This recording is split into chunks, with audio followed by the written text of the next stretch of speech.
अस्सलाम वालेकुम, मैं हूं डॉक्टर ताहिरा और प्रोग्राम है सेहत सब के लिए।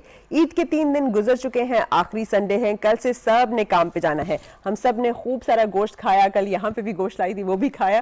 तो अब हमने सोचा कि भाई अब क्या करना है, what's next, how to gear up for the coming week and the coming weeks of बहुत सारे गर्मी और बहुत सारा काम। तो हम शुरुआत करते हैं इस तरह से कि हम बात करते हैं आज फ्रूट्स की, क्योंकि हम हर दफा कहते हैं डॉक्टर साहब आपको इन डिटेल बताते हैं कि आपको क्या खाना चाहिए अपने डाइट में। तो हर दफा हम एक फूड आइटम को भी इन डिटेल डिस्कस करेंगे, ताकि अब आप गोश्त तो बांट चुके, अब आप किसी के भी घर जाएं या आए तो बजाय स्वीट्स के या केक्स के आप फ्रूट बास्केट जरूर बना के लेकर जाएं। और फ्रूट बास्केट मोस्ट आइडियल होती है, चाहे वो तीमारदारी के लिए हो, चाहे वो वैसे ही किसी भी सेलिब्रेशन के हो। फ्रूट्स के बहुत सारे आइटम्स भी बन जाते हैं। क्यों डॉक्टर साहब, आज डॉक्टर साहब बहुत अच्छे लग रहे हैं। General doctor Azhar Mahmood Kiani, cardiologist, माहिर अमराज दिल हमारे साथ मौजूद हैं हर संडे की तरह, और आज ईद के गेटअप में है, आज आप बहुत अच्छे लग रहे हैं। Thank you thank you ma'am, बहुत बहुत शुक्रिया। अच्छा, अब हम शुरू करते हैं डॉक्टर साहब, आज फ्रूट बास्केट से शुरू करते हैं। हम फ्रूट में ले आई हूँ, मैंने कहा कि चले हम इसको एनकरेज करते हैं कि भाई आप फ्रूट्स जब करते हैं हार्ट हेल्थ के लिए कितने बेनिफिशियल हैं।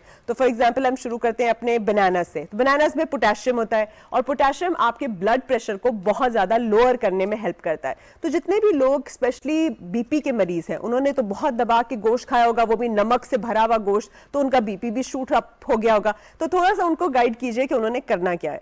आई थिंक सबसे ऐसे एक तो सबको जो गुज़श्ता ईद मुबारक हो। और ये आपने जो फ्रूट वाला ये बास्केट लेके आए हैं, ये बड़ा एक अच्छा मैसेज है पूरी दुनिया के लिए। और आपने ये भी कह दिया कि बजाय लोगों के घर मिठाई ले जाने के या केक ले जाने के, गोश्त तो लेके जाएं जो कुर्बानी का लेके जाना है, वो तो हो गया, लेकिन जब जाएं तो ये फ्रूट लेके जाएं। और फ्रूट में अल्लाह ताला ने सेहत रखी हुई है और हर बीमारी का इलाज रखा हुआ है।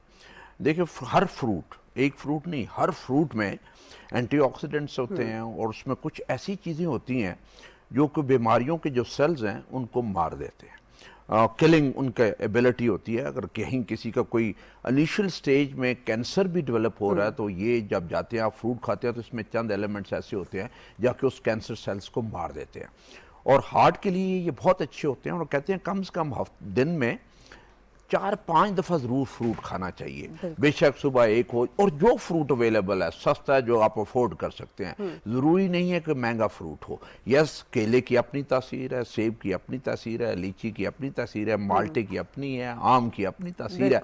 आम का इस्तेमाल जरा कम होना चाहिए, स्पेशली मोटे लोगों में और शुगर वाले लोगों में, क्योंकि आम से मोटापा बढ़ता है और कैलोरीज ज्यादा होती है और शुगर बढ़ती है। खाएं लेकिन थोड़ी मिकदार में खाएं। तो इसलिए हमने आम नहीं रखा, हमने एप्पल रखा। Apple a day keeps the doctor away. तो एप्पल कोलेस्ट्रॉल लोअरिंग के लिए बहुत अच्छा है। तो जिनका भी कोलेस्ट्रॉल रेज्ड है वो एप्पल सैलड बना सकते हैं। बल्कि हम तो वो डायरिया वगैरह में ब्रेक डाइट भी देते हैं, जिसमें एप्पल सॉस बना के आप टोस्ट पे लगा के भी खा सकते हैं। तो एप्पल के बहुत सारे फवायद हैं, प्रोसाइनेडिन कुछ उसके अंदर होता भी है, वो भी बहुत अच्छा है, तो वो भी आप खा सकते हैं।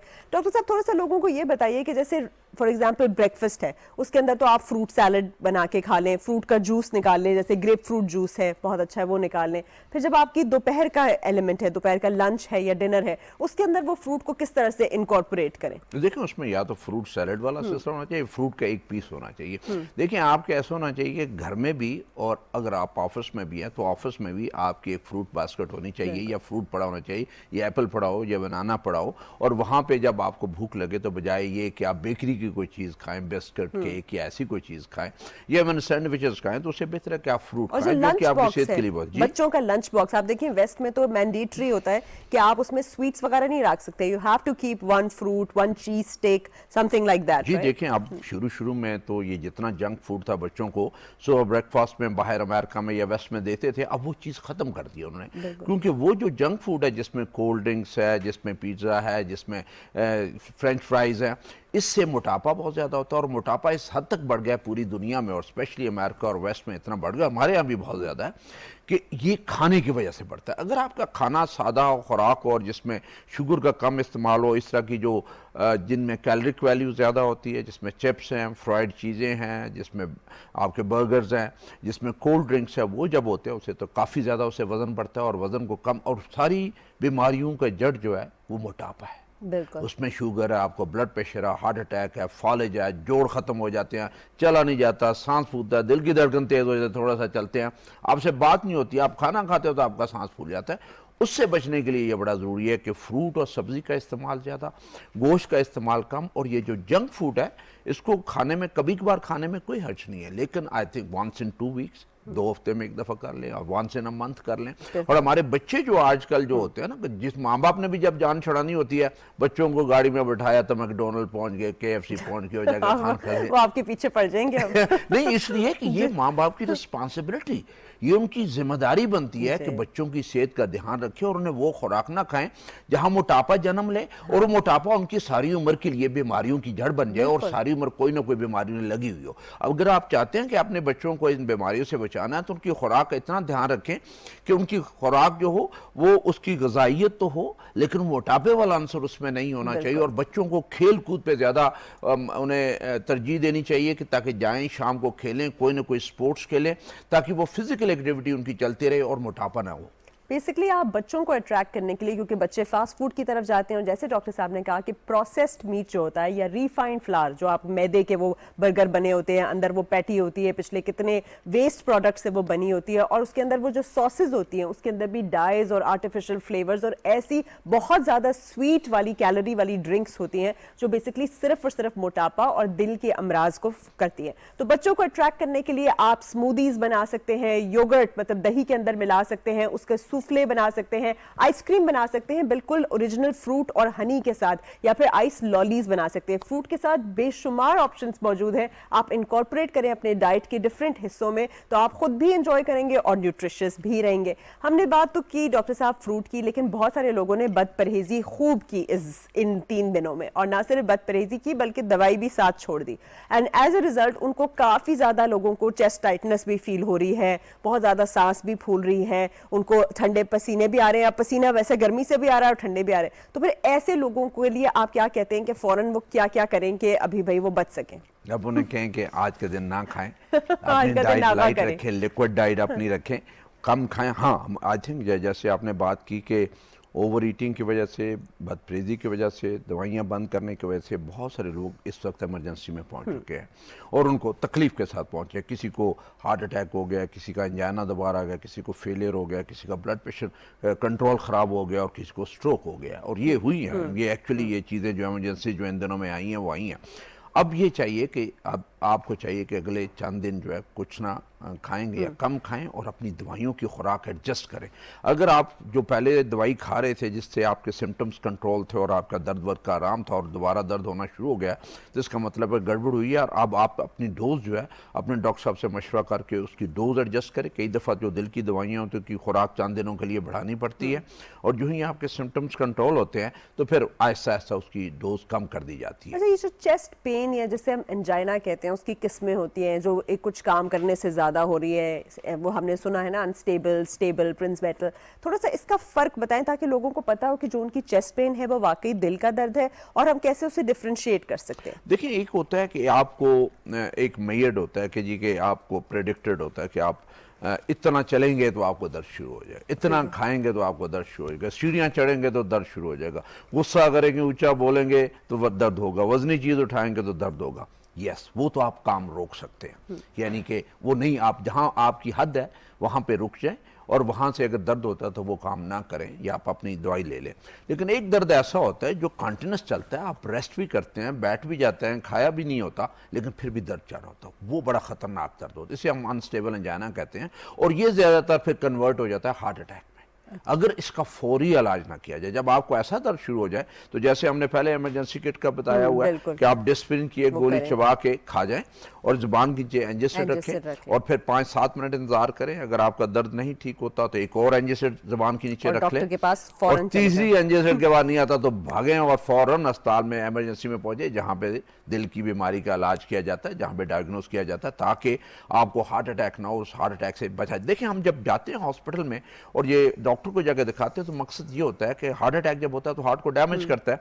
जब जाते हैं उसका मकसद ये होता है कि आपका हार्ट डैमेज ना रहे, इंटैक्ट रहे, 100% ठीक रहे, उसको किसी किस्म की गजंद ना पहुंचे और उसको डैमेज ना हो। तो बिल्कुल आपने क्रॉनिक दर्द दिल नहीं पालना। कॉलर की जानिब बढ़ते हैं। जी अस्सलाम वालेकुम। वालेकुम सलाम। जी, कौन बोल रहे हैं और कहाँ से बोल रहे हैं? मैं मामू कांजर से बोल रहा हूँ। कहाँ से? मामू कांजर। अच्छा, मामू कांजर से। ठीक है, पूछिए जी। ते मेरे से ना जलन का मसला बनता है, मेरा रुकता हुआ अंदरिया तो सोच चढ़ जाती है। अच्छा अच्छा, जी जी, आपके दिल के ऊपर कोई जोर पड़ता है? कभी कभी ना मैं धड़कन माड़ा मोटा होती, घबराहट जी होती है, तो वो मसला मेरा रुकता। नहीं, ये आपने मैं कोई एक टेस्ट? मेदे वाला कैप्सूल मैं को रोजाना खाना 40 जड़ा सद्या उपरी अनुसार सद्या है। हाँ, उम्र 40 कितनी है ग्राम। आपकी? मेरी उम्र है तकरीबन 50 साल हो गई। और आपको डायबिटीज है, डायबिटीज, शुगर है, नहीं है जी। ब्लड प्रेशर का मसला है? हाँ जी, ब्लड प्रेशर का मसला है? वो अंदरिया से होता वो थोड़ा कभी कदे वरदा, नहीं तो मैं कोई नहीं गोली खांदा, कोई नहीं मैं सकता। सिगरेट सिगरेट आप पीते हैं? नहीं, सिगरेट नहीं पीता। अच्छा, ये मसला सिर्फ खाने के बाद होता है या थोड़ा सा चलने फिरने के बाद भी सांस फूलती है? मैं काम कुम कर रहा मैं जिम्मेदार काम करता मैं तरैया वाला, मैं उधर काम नहीं कर जाना, इतना सांस नहीं चढ़ता, चढ़ता है तो थोड़ा चढ़ता है। ठीक है जी। जलन और दर्द जलन और दर्द होती है, सीने में चुभन, टाइट होना, दर्द होना? कभी कभी होता है। मैं कोई खुराक एक मेडिसिन लिखाई डॉक्टर से, उससे ले लेना मैं, तो वो मैं कभी कभी खा लेना, एक तो 2-3 कैप्सूल रोजाना का खाना अनमोल है। अच्छा जी, चलिए आप आंसर सुनिए। बहुत शुक्रिया, बहुत शुक्रिया। जी जी, इनका सवाल था कि जलन होती है मैदे में और कैप्सूल खा ले तो मैदे का तो कुछ आराम आ जाता है, लेकिन कई दफ़ा ये घबराहट इन्हें होती है, जो और चलने पे भी होती है, जलन भी होती है।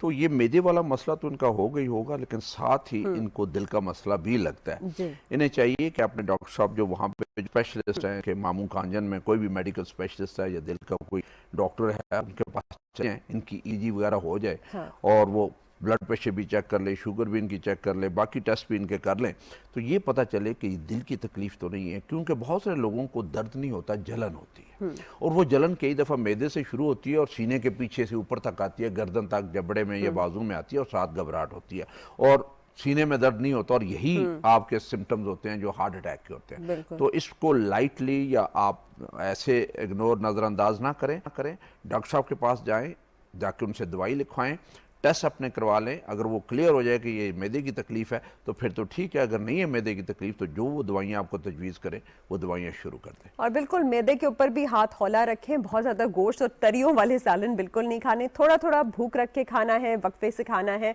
और इसी तरह से फ्रूट्स और वेजिटेबल्स के ऊपर ज़्यादा स्ट्रेस रखना है। अच्छा डॉक्टर साहब, थोड़ा सा ये बताइए कि बहुत सारे लोगों के पास जब वो टेस्ट करवाते हैं तो वो क्लियर नहीं होते कि भाई हमारा कोलेस्ट्रॉल जो है वो इतना है, हमारा TGL इतना है, LDL और HDL रेशियो का उनको पता नहीं होता। फिर वो कहते हैं कि भाई अब हम क्या करें। तो कोई चीज़ें होती है जो लाइफस्टाइल मॉडिफिकेशन से फिक्स हो जाती हैं और कुछ के लिए मेडिकेशन चाहिए होती है, कितने अरसे के लिए चाहिए होती है, कैसी कंप्लायंस चाहिए होती है, और एग्जैक्टली कौन से फिगर्स हैं जो कोलेस्ट्रॉल, LDL, TGL को वो करते हैं, आइडेंटिफाई करते हैं उनको? बिल्कुल जी, ये बहुत ही आम सवाल है और आई थिंक ये लोगों को ये फिगर्स हैं ये याद होने चाहिए कि इससे ऊपर कोलेस्ट्रॉल होगा तो आपके लिए ख़तरनाक होगा, इससे नीचे रखने की कोशिश करें। इतना ब्लड प्रेशर हो तो आपके लिए ठीक होगा, उससे ऊपर होगा तो ख़तरनाक होगा। और शुगर का जो लेवल है क्या आपके लिए नॉर्मल है और का जो ज़्यादा है जो आपको परेशान कुन हो सकता है आपके लिए मुस्तकबिल में। तो उसमें से जो कोलेस्ट्रॉल का जो नॉर्मल लेवल है टोटल कोलेस्ट्रॉल का वो 200 है, जो कि वेस्ट के लिए।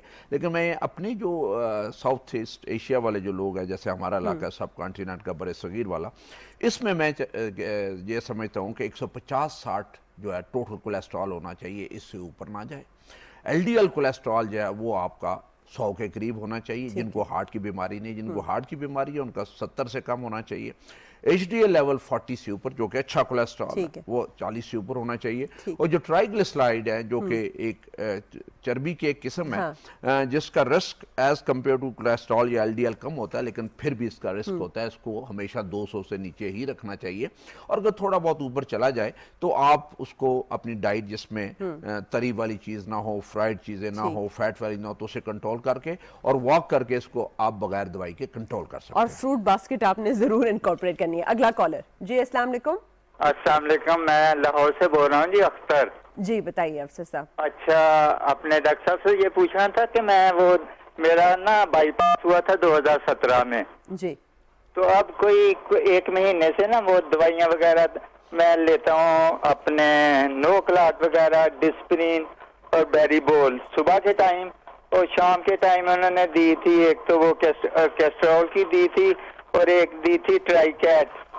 जी। तो ये शाम को लेता था, लेकिन कोई महीना हुआ मेरे ना कोई राइट साइड पे जो है वो अपने जो है गुर्दा उस पे पेन वगैरह हुई, फिर लेफ्ट साइड पे पेन हुई।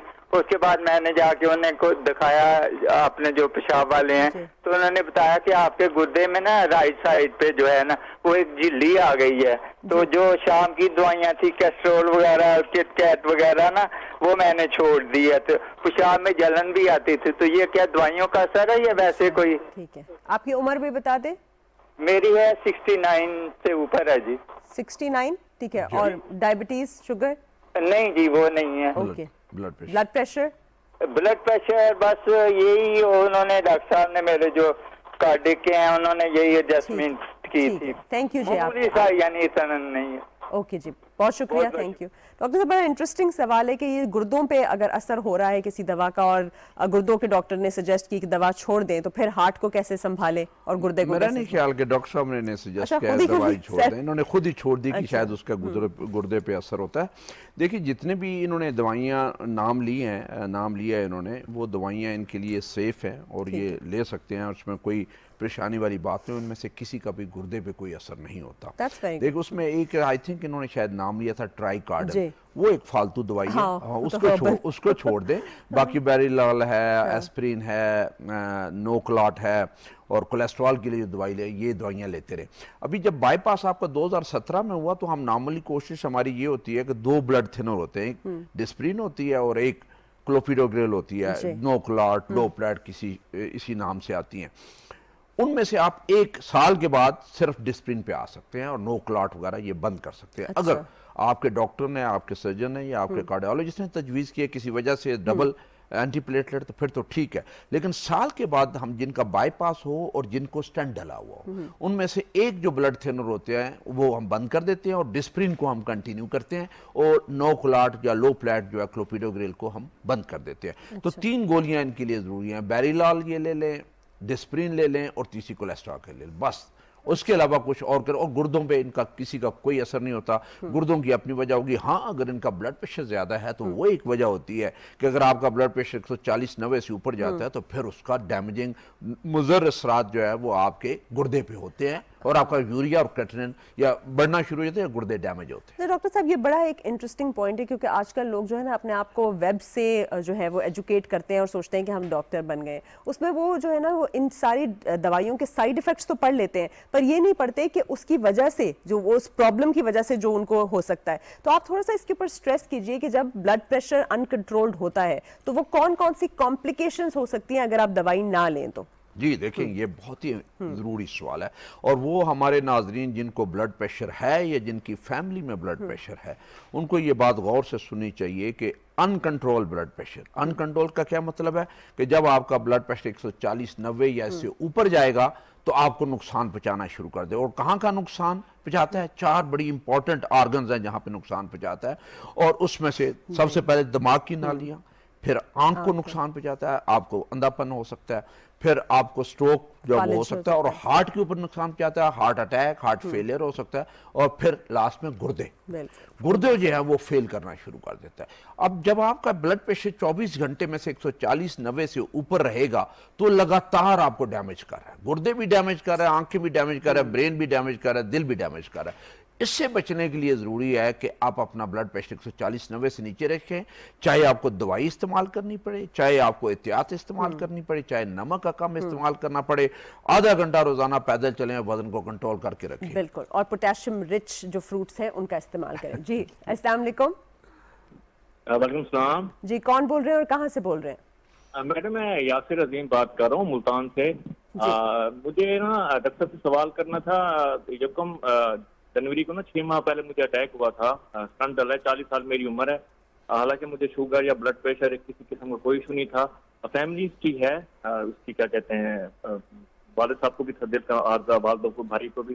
लेकिन अब सूरत यह है कि मैं मेडिसिन भी यूज कर रहा हूँ, तबियत कुछ बेहतर है लेकिन वजन मेरा बहुत लूज हो रहा है। मतलब इन 6 माह में मेरा 20 kg वजन बहुत लूज हो गया और लूज होता जा रहा है।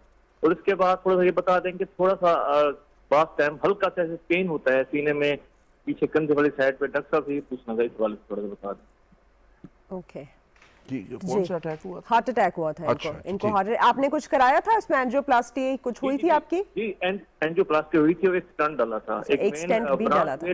ब्रांच वेन्यू में स्टंट डाला। अच्छा, ही इज 40 इयर्स ओल्ड और जी। अब उनका बहुत रैपिड वेट लॉस हो रहा है। डाइट आपकी ठीक है? हाँ डाइट मतलब मैं एहतियात करूँ, मैं मतलब कुकिंग ऑयल, मतलब ऑयली चीजें, चिकनाई वगैरह ये बिल्कुल छोड़ दी हैं। और मतलब इस हवाले से मैं थोड़ा सा ये कंसल्ट करना चाह रहा हूँ कि वेट बहुत इतना लूज क्यों हो रहा है? अच्छा, बहुत रैपिड इनका वेट लॉस हो रहा है, जी वो जी, ये पूछ रहे आई हैं। थिंक उसमें देखें, जब हार्ट का एक पेशेंट होता Thank है you और जी। 40 इनकी एज है हाँ।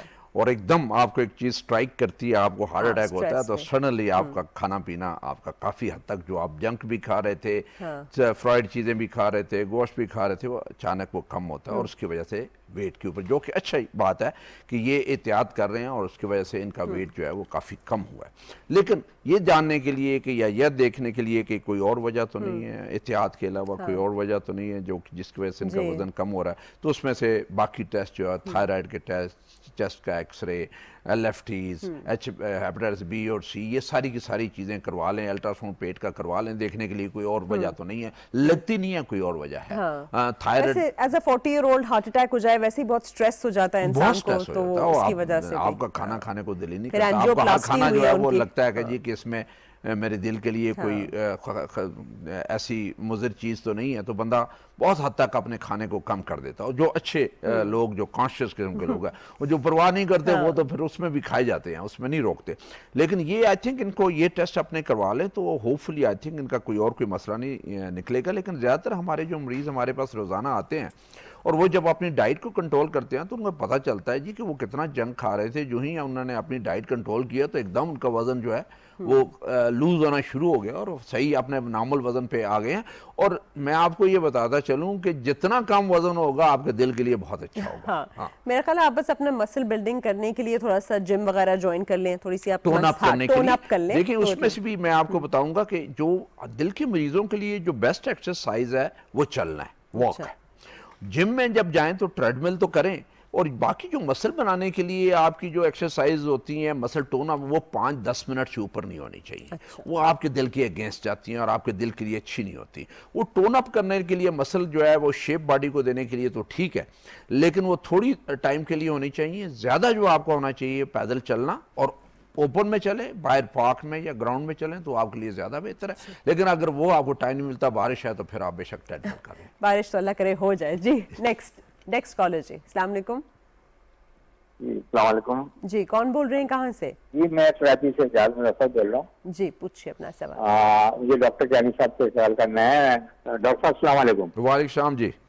जी डॉक्टर साहब, मुझे 1.5 साल पहले जो है हार्ट अटैक हुआ था और मेरी एंजियोप्लास्टी हो चुकी है। तो अब मेरे एक स्टेंट मेरे मेन आर्टरी में डला हुआ है, एक स्टेंट, और 2 आर्टरी जो थी मजीद वो भी 60% काम कर रही थी, लेकिन अब उसमें बेहतरी आ गई, अल्लाह का शुक्र है।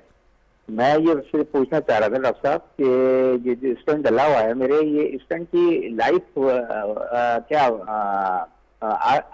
आगे तक होती है या कोई इसकी भी लाइफ की भी कोई मियाद है स्टेंट की? बस ये पूछना है। Thank you very much. ठीक है, थैंक यू जी, बहुत शुक्रिया।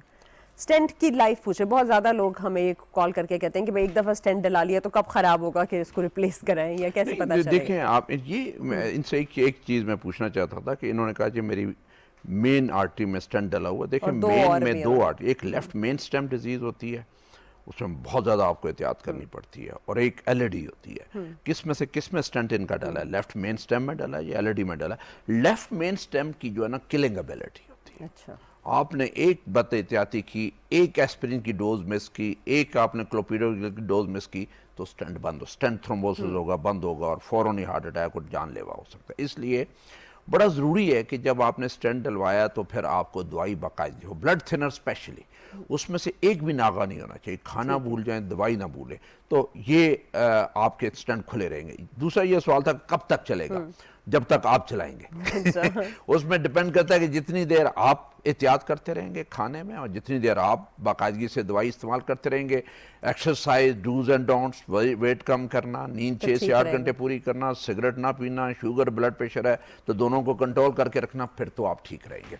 10 साल, 15 साल, 20 साल तक स्टेंट चल सकता है। नॉर्मली जिस स्टेंट ने बंद होना होता है ना, वो पहले 6 से 9 महीने में बंद हो जाता है, वो आपको पता चलता है। आप टेस्ट करते हैं, आपको कई दफ़ा ईटीटी आपकी ख़राब होती है, कई दफ़ा थैलियम स्कैन ख़राब होता है, और कई दफ़ा आपको खुद सिम्टम्स आने शुरू हो जाते हैं, आपको सीने में दर्द, घबराहट और उसी तरह के जो पहले सिम्टम्स थे स्टेंट डालने से पहले, वो दोबारा आने शुरू हो जाते हैं। तो वो एक इंडिकेशन होती है कि आपकी बीमारी दोबारा आ गई। अगर वो 6-9 महीने में नहीं होते तो फिर वो स्टेंट चलता रहता है, बशर्ते कि आपने वो सारी चीज़ें जो आपको एहतियातें और दवाइयाँ बताई गई हैं उसको फॉलो करें।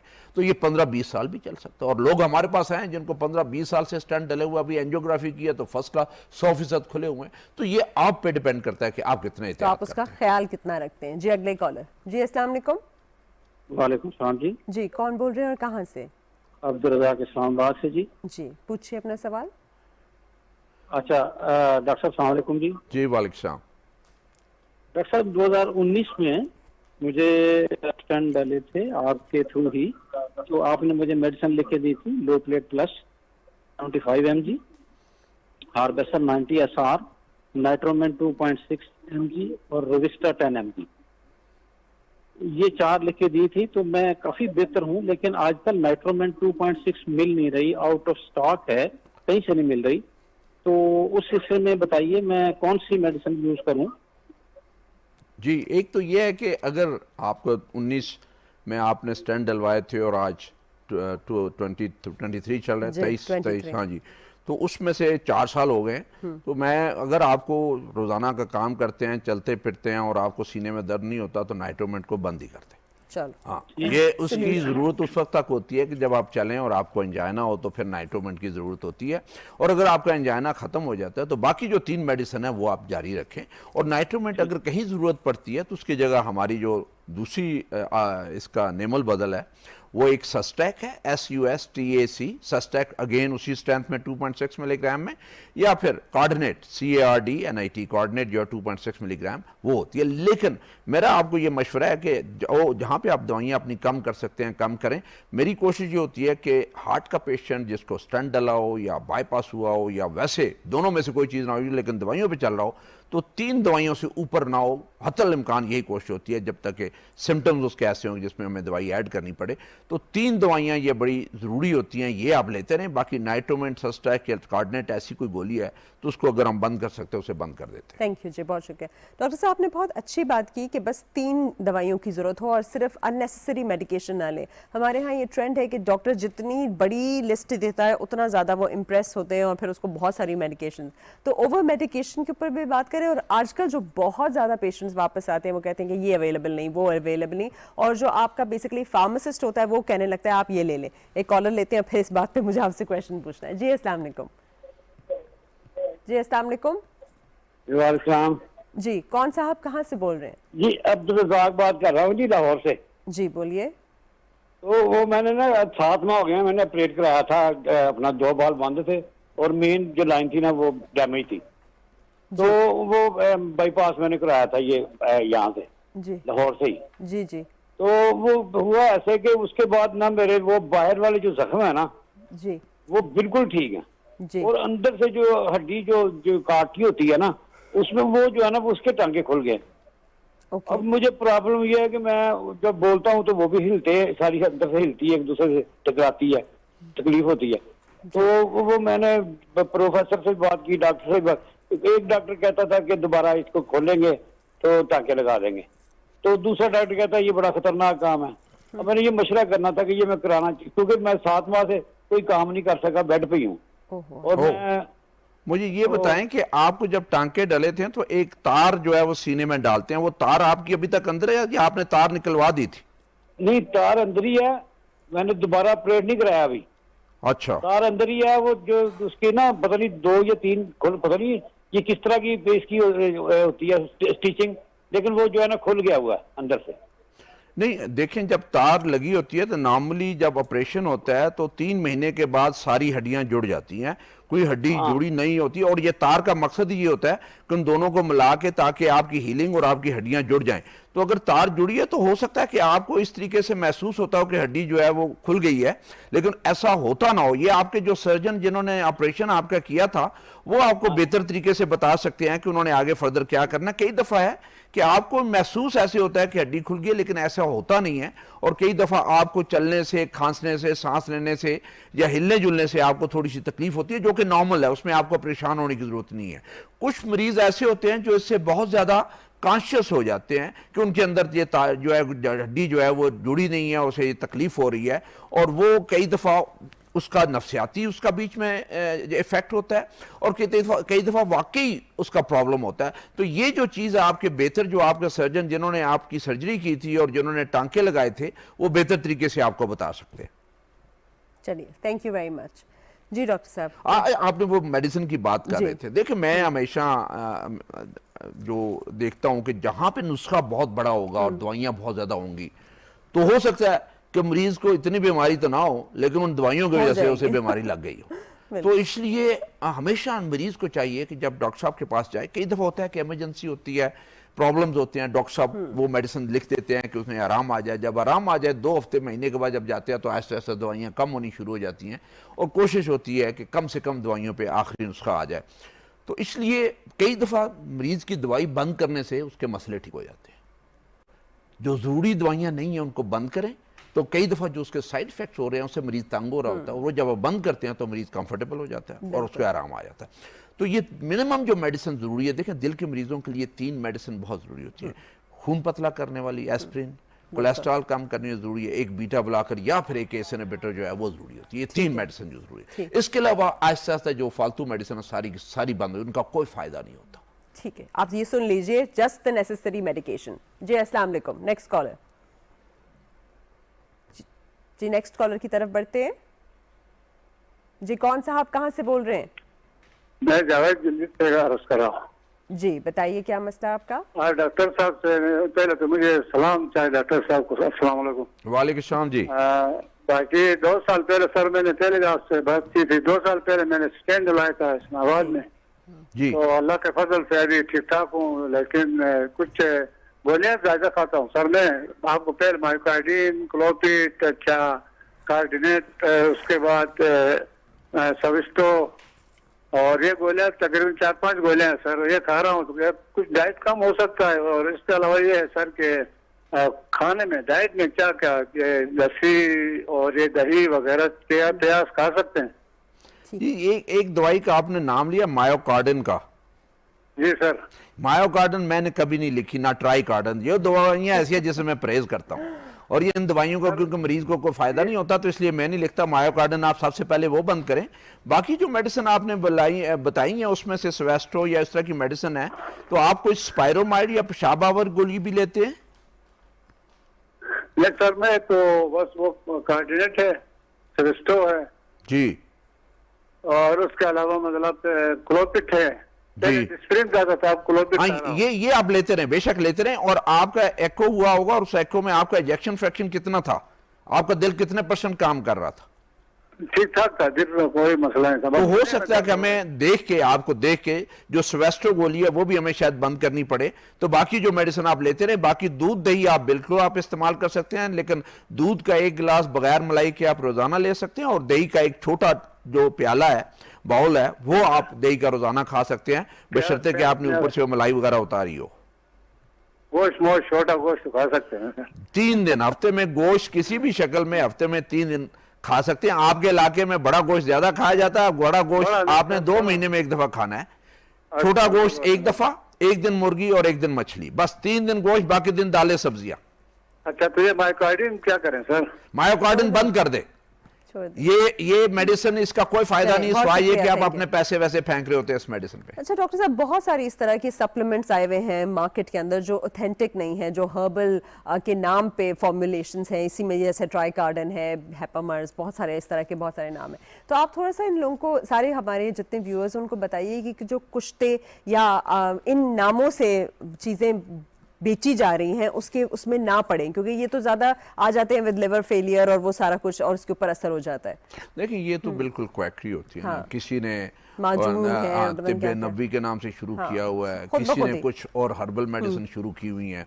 देखिए, उसमें से जो बेस्ट आई थिंक जितने सप्लीमेंट्स और कैप्सूल्स है ना, हाँ। वो जाली हैं। ये जो फ्रूट और सब्जी है ये असली है, बिल्कुल ये कुदरत की तरफ से आपका इलाज है। यही आपके कैप्सूल हैं, यही आपके सप्लीमेंट्स हैं। बिल्कुल। और ये सप्लीमेंट आप इसमें हर चीज शामिल है, सब कुछ। सारे विटामिन, सारे मिनरल, बिल्कुल। सारे फाइबर, अच्छी शुगर इसमें बिल्कुल। सारी शामिल है।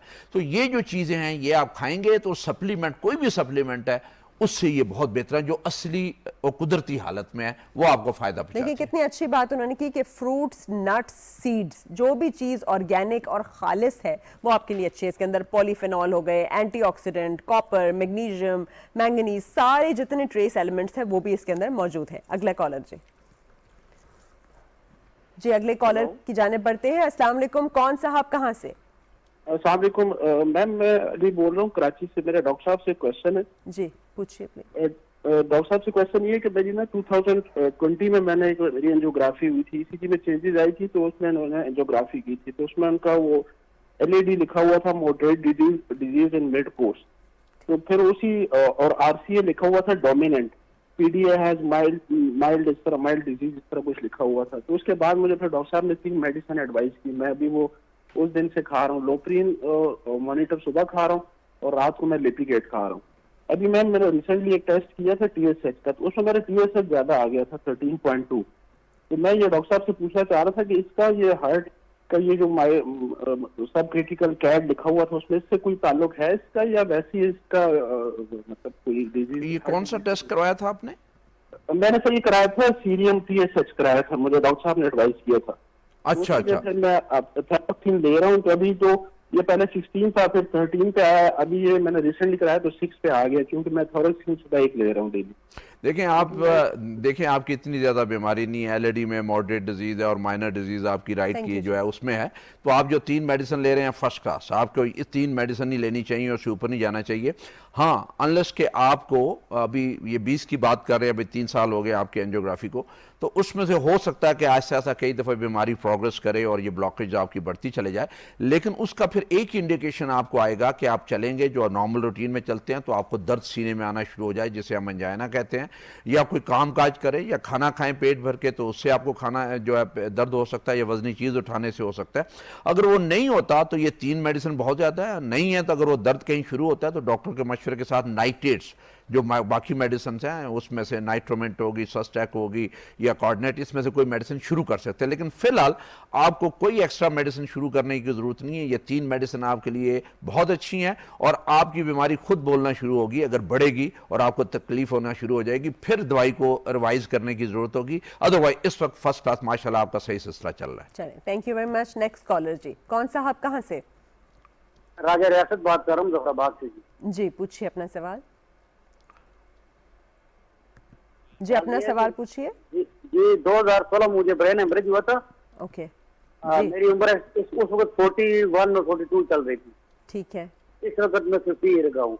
जी तो उस वक्त जब ब्रेन हेमरेज हुआ था तो मेरी जो है वो आंख जो है ना वो उसको फालज हो गया था। ठीक है। तो ब्लड प्रेशर उसके बाद तो नॉर्मल ही रहा है, डॉक्टर साहब ने ब्लड प्रेशर की गोली नहीं मुझे लगाई। जी तो फिर ट्राइग्लिसराइड मेरा जो है वो कम नहीं हो रहा, मुसलसल कोशिश कर रहा हूँ, 250 से ऊपर ही चलता रहता है वो। ठीक है। और ये मसला है कि बस आजकल क्या हो रहा है? आजकल क्या है आपका ट्राइग्लिसराइड और कौन सी दवाइयाँ आप ले रहे हैं? और क्या कुछ ट्राइग्लिसराइड 250 से ऊपर है। और कोई तकलीफ भी है इसके साथ? कोई तकलीफ भी फील होती है? तकलीफ कोई नहीं फील होती। कभी कभी ये होता है कि ऐसे महसूस होता है जैसे मेरा दिल रुक गया 1 सेकंड के लिए। अच्छा, और ब्लड प्रेशर कितना रहता है? जी ब्लड प्रेशर कितना रहता है? ब्लड प्रेशर जो है मेरा 130 और 90 रहता है। ठीक है, ज्यादातर यही रहता है। गोली नहीं दी मुझे डॉक्टर साहब कहते हैं नजर रखें आप। अच्छा ठीक है, थैंक यू जी, बहुत शुक्रिया। जी इनका आई थिंक एक यूनिक किस्म का मसला है कि इन्हें वहाँ 2016 में ब्रेन हैमरेज हुआ। और नॉर्मली ब्रेन हैमरेज होता है अगर आपको ब्लड प्रेशर हो, उसकी वजह से ज़्यादा ब्लड प्रेशर हो जिससे ब्रेन हैमरेज होता है, या फिर कई दफ़ा पैदाइशी तौर पे आपके एनोरिज्म्स बने होते हैं ब्रेन में और वो एनोरिज्म लीक कर जाए तो उससे हैमरेज होता है। तो उनमें से कोई ऐसा इन्होंने बताया नहीं कि क्या उस वक्त कोई एंजियोग्राफी या उस वक्त CT MRI वगैरह हुआ था और ब्रेन में क्या निकला था, और अगर हेमरेज था तो मे भी एक वन ऑफ जो लीकेज हुआ जिसको ऐसे मसला हुआ। तो इनको बड़ा केयरफुल होने की ज़रूरत है। इन्हें चाहिए कि एक दफ़ा न्यूरोलॉजी वाले न्यूरोलॉजिस्ट और वो न्यूरोलॉजिस्ट जो कि इंटरवेंशनल न्यूरोलॉजिस्ट जो स्टेंट डालते हैं, एनोरिज्म को बंद करते हैं, कॉइलिंग करते हैं, उनको एक दफ़ा ज़रूर दिखा लें। ये हमारे एमएच में भी हैं और हमारे शिफा में भी हैं, इनको ज़रूर दिखा लें ताकि कोई अगर ये दोबारा लीकेज या दोबारा इन्हें हैमरेज ना हो। बाकी जो इनका ब्लड प्रेशर है वो ठीक है, इनकी बाकी चीज़ें वो 250 है, 200 तक ठीक होता है। ये वॉक करेंगे, डाइट को ठीक करेंगे, इतनी ज़्यादा नहीं है कि जिसके लिए मैं मेडिसिन नहीं देता इसके लिए, ये सिर्फ डाइट और एक्सरसाइज से ही नीचे आ जाते हैं। चलें, थैंक यू वेरी मच जी। अगले कॉलर की जाने पड़ते हैं। कौन साहब कहाँ से? जी, इफ्तिखार बात कर रहे हैं इस्लामाबाद से। जी बताइए। डॉक्टर साहब को मेरा सलाम और आपको भी। वालेकुम सलाम। डॉक्टर साहब से मेरा क्वेश्चन ये है कि 2013 में मेरा बाईपास हुआ था जी, और 2014 में RIC में गलबन डॉक्टर साहब थे, उन्होंने मेरी एंजियोग्राफी की जी। उसमें फिर डॉक्टर साहब ने देखा है कि उसमें फिर प्रॉब्लम जो है वो ब्लॉकेज आ रही है। 1 साल के बाद ही मुझे महसूस हो रहा था कि मेरे चेस्ट में हैवीनेस है और मुझे, तो मैं इनके पास चला गया था, उन्होंने मेरी एंजियोग्राफी की और कहते हैं काफ़ी मुश्किल है एंजियोग्राफी भी आपकी, क्योंकि आपकी मेन जो ब्रेन है वो नीचे लोअर अब्डोमिनल की तरफ से होके जा रही है। तो बहरहाल वो मेडिकेशंस भी मैं रहा, उसके बाद मैं USA गया, वहाँ पे भी उन्होंने कहा कुछ नहीं किया, उन्होंने कहा एज इट इज अभी आपको मेडिकेशंस पे ही रहना होगा। तो अभी आजकल मेरा प्रॉब्लम कुछ ज़्यादा हो गया है कि क्योंकि मुझे जब भी मैं वॉक, वैसे अभी भी मैं 6-7 किलोमीटर डेली वॉक करता हूँ, लेकिन उसमें ये है कि डॉक्टर साहब के शिफा में मैं कंटिन्यूसली जा रहा हूँ, तो ये कहते हैं कि आपका चूंकि सेकंड बाईपास ड्यू है, लेकिन हमारे पास ऐसी सच कोई मतलब यहाँ पे इतनी कह लें कि अच्छी टेक्नोलॉजी या कह सकते हैं हम कर नहीं सकते, या हम डरते हैं बाज़ का कि पेशेंट को कुछ हो ना जाए। फिर जो लवाकिन है वो मुख्तलिफ किस्म की जो भी है, तो कहते हैं कि USA में आप जाएं या अमेरिका और इधर इंग्लैंड में, तो वहाँ पे सेकंड और इवन थर्ड सर्जरी भी होती है। लेकिन डॉक्टर साहब से मेरा क्वेश्चन अभी ये है कि मुझे सबसे जो ज़्यादा प्रॉब्लम हो रही है वो ये है कि वॉक के शुरू में मुझे थोड़ी सी हैवीनेस होती है और फिर मेरा पेट फूल जाता है, जिससे मुझे काफ़ी ज़्यादा ट्रबल होती है और फिर मैं थोड़ा सा रुकता हूँ, फिर ठीक हो जाती है। लेकिन जब 3-4 किलोमीटर चलूँ तो फिर गैस भी थोड़ा कम हो जाता है और जो हैवीनेस भी ऐसा ऐसा कम हो जाती है। तो आजकल जो मैं खा रहा हूँ वो काफ़ी सारी मेडिसिन हैं, जिसमें रनोला 500 mg खा रहा हूँ, रोवेस्टा खा रहा हूँ, उसके बाद फिमॉप्सन खा रहा हूँ जो उन्होंने मुझे दी है, और दूसरा ये है कि सिस्टैक खा रहा हूँ। तो ये मेडिकेशन है जो मैं खा रहा हूँ। और एक डॉक्टर साहब ने मुझे ट्राइकार्डन भी दी थी गैस के लिए, कहते हैं कि हर्बल है और ये आपको ज़्यादा इसमें काफ़ी जो है वो आपको होगी। और लेकिन ये ब्लड प्रेशर पहले मेरा ज़्यादा रहता था, यानी 140 में, उसको मेडिकेशन कंट्रोल। चले, थैंक यू वेरी मच जी। काफ़ी लंबी कॉल हो गई थी। ट्राइकार्डन को तो छोड़ दिया हमने, उसके ऊपर बहुत बात की है। लगता है ट्राइकार्डन की मार्केटिंग बहुत अच्छी है, हर कोई जो है वो खा रहा होता है। अच्छा, अब डॉक्टर साहब जो उनके सवाल हैं कि यहाँ पे सर्जरी हो जाती है और वहाँ पे नहीं, वहाँ पे होनी चाहिए, यहाँ क्यों नहीं हो रही, और उनके जो दूसरे सवाल है कि अब इनिशिएट करते हैं वॉक तब उनको हैवीनेस हो रही है। हाँ नहीं, ये तो सिम्टम्स हैं उनके, आई थिंक इसके बारे में तो कोई शक नहीं है। कोई चलते शुरू में वॉक के शुरू में इन्हें प्रॉब्लम होती है और फिर आहिस्ता आहिस्ता वॉक थ्रू दो सिम्टम्स।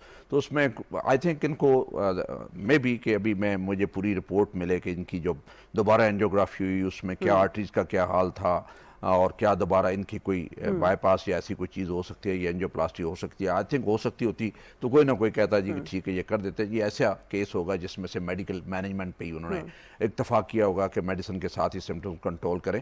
तो मैं चाहूँगा कि इनकी एक दफ़ा पूरी रिपोर्ट एक एंजियो की पता चले, और ये बाकी तो फुल मेन्यू पे है, मेडिसिन जो है ये फुल पे है।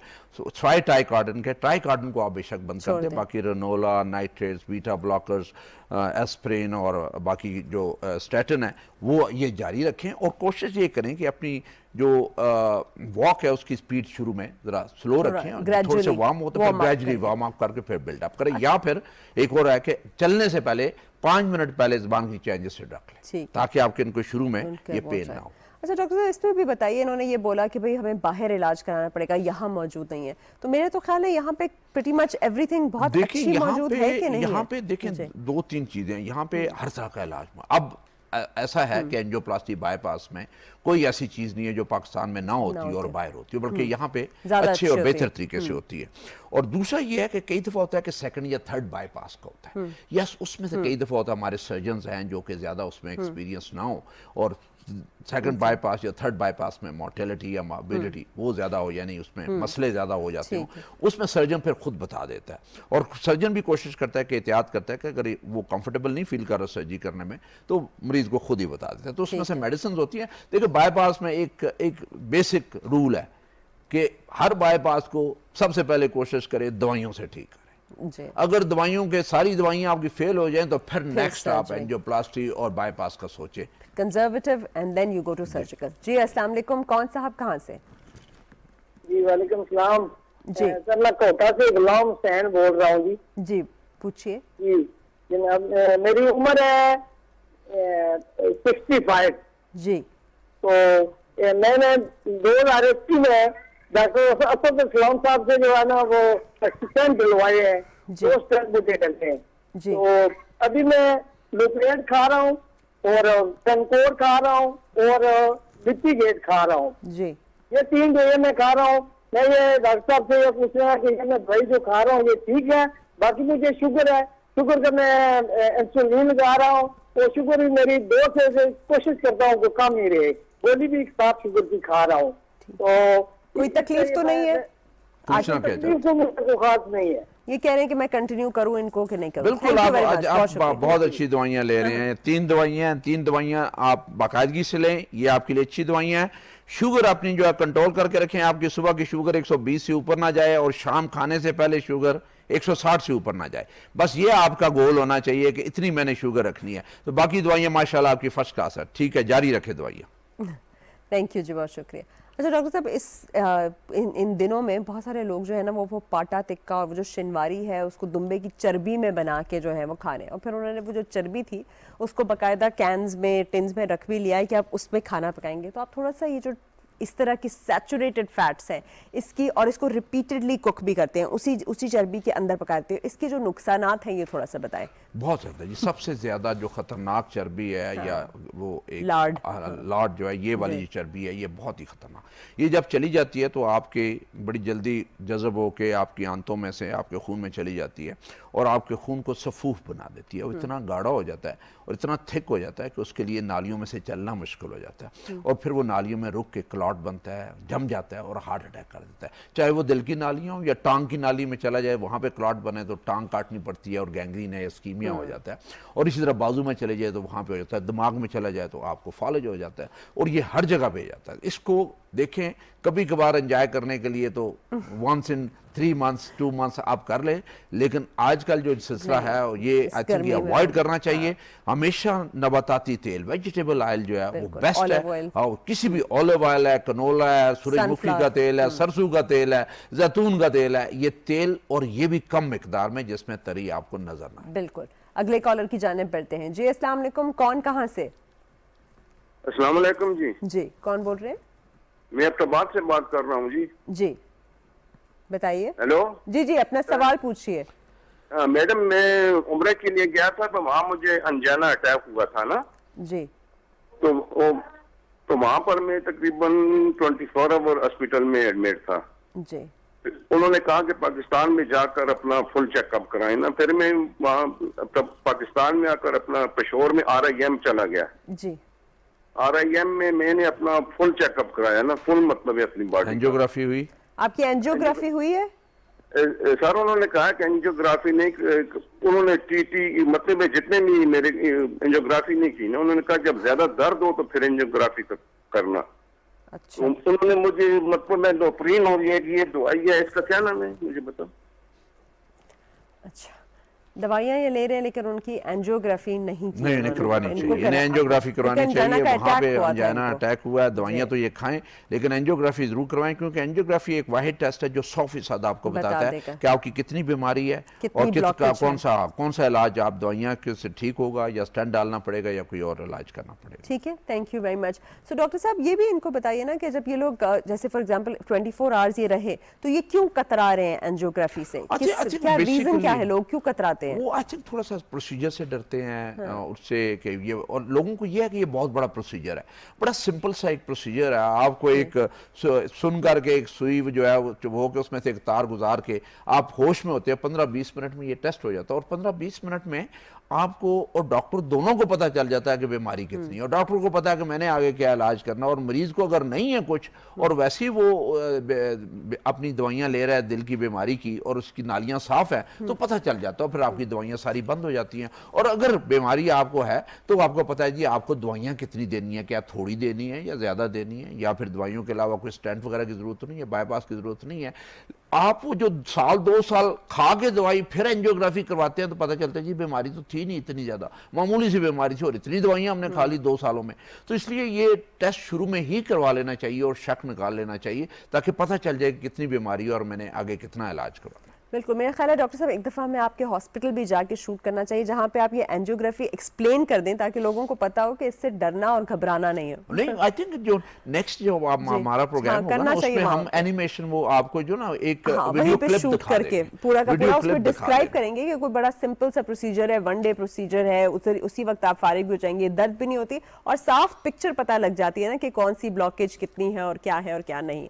अच्छा डॉक्टर साहब थोड़ा सा ये भी बताइए कि बहुत सारे ना अब खुल गए हैं, हर जगह सेंटर्स खुल गए हैं जो ईसीजी कर रहे हैं, एको कर रहे हैं, ईटीटी कर रहे हैं, जो क्वैक्स चला रहे हैं बेसिकली। तो ये भी उनको बताइए कि ये टेस्ट खाली टेस्ट कराने के लिए नहीं होता है, आप सही जगह से सही उससे टेस्ट कराएं और सही बंदे से इसको पढ़वाएं और इन्फर करवाएं ताकि आपको इसका फायदा भी मिल सके। इसके ऊपर जरूर बात बहुत ही अहम कीजिए। सवाल है। आई थिंक इसमें से बहुत सारे डॉक्टर्स जिनको ईसीजी पढ़नी नहीं आती, बिल्कुल बहुत सारे डॉक्टर जिनको एको करना नहीं आता, उन्होंने बिजनेस पॉइंट ऑफ व्यू से अपनी एको मशीनें रख ली और वहां से करके मरीज को बताते हैं, और एक सादा मरीज उस बेचारे को नहीं पता कि उसे वो ना किसी से पूछ सकता है। तो इसलिए हमेशा जब आप अपने टेस्ट करवाएं तो हमेशा स्पेशलिस्ट के पास जाए, और दिल का स्पेशलिस्ट हो, और वो ऐसा दिल का स्पेशलिस्ट जो क्वालिफाइड हो, जिसको पता हो जी कि ये इसने FCPS किया हुआ है या डिपकार्ड किया हुआ है या कुछ ऐसा है और किसी अस्पताल से, बड़े अस्पताल से ट्रेंड है और उसको ये सारी चीजें आती हैं, तो उसके पास जाके रिपोर्ट्स के लिए, क्योंकि अभी जब आते हैं हमारे पास बहुत सारे क्वैक्स हैं जिनकी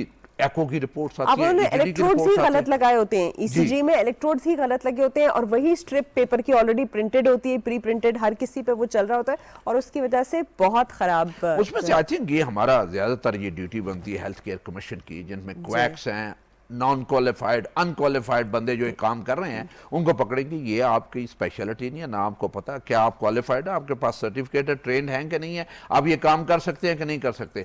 पाकिस्तान में तो कोई भी बोर्ड लगा के बैठ जाए तो वो बस उसके वो डॉक्टर। तो बस आपने बहुत केयरफुल रहना है और बहुत बहुत शुक्रिया प्रोग्राम देखने का। अपने दिल का खास ख्याल रखिए और अपने प्यारों के भी दिल का खास ख्याल रखिए और बहुत सारा फल, फ्रूट और सैलड खाइए। बहुत शुक्रिया, अल्लाह हाफिज।